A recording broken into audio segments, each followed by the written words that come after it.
Hi everyone, I'm Megan Crockart of Balancing Nutrition, and today I'm going to talk about iodine. Is it just about salt? Iodine is a trace mineral that is often only associated with whether your salt is iodized or not. Or is it in the first aid kit as an antiseptic for minor cuts?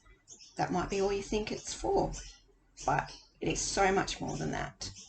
Iodine deficiency has been making a comeback in Australia, and in 2009, Australian and New Zealand food standards has now the requirement that all commercially made bread, except for organic or unpackaged, is to include iodized salt.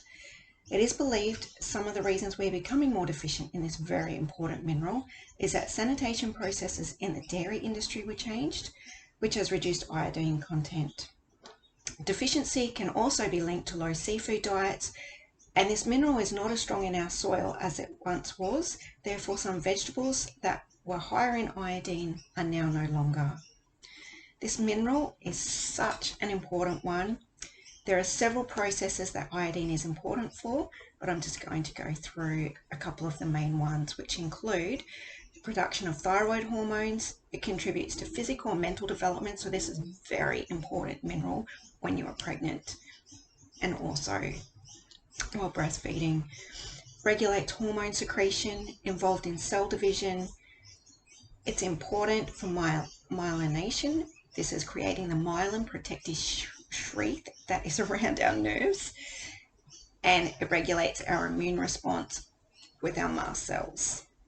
So there are a couple of signs that can show up when there is possible iodine deficiency, and that can include decreased levels of T4 and T3, which are our thyroid hormones, fatigue, hypothyroidism. This is where the thyroid is not working as effectively as it should.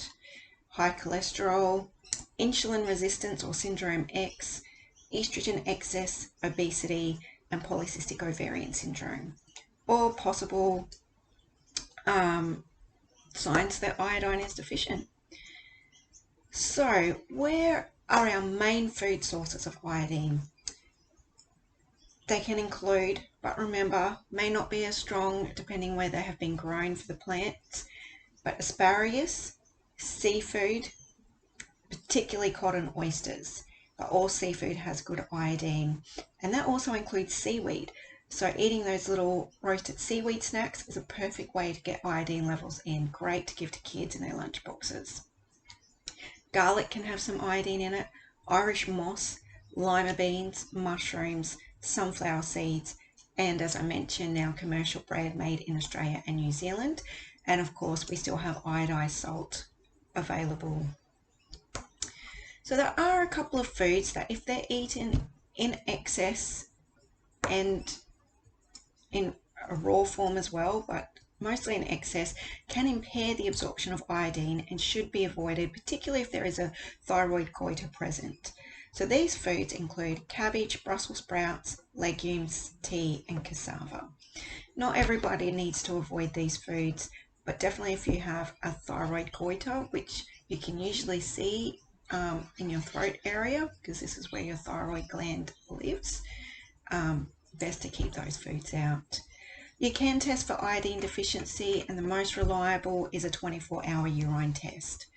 So if this is something that you're interested in doing, or you want to have a chat about whether there could be iodine deficiency causing some of those symptoms I've mentioned, then give me a call, email, reach out to me. We can make an appointment and go through that with you. So go and have a look at my article on my website if you want to read through this again. Thanks so much for listening. I'll see you next time.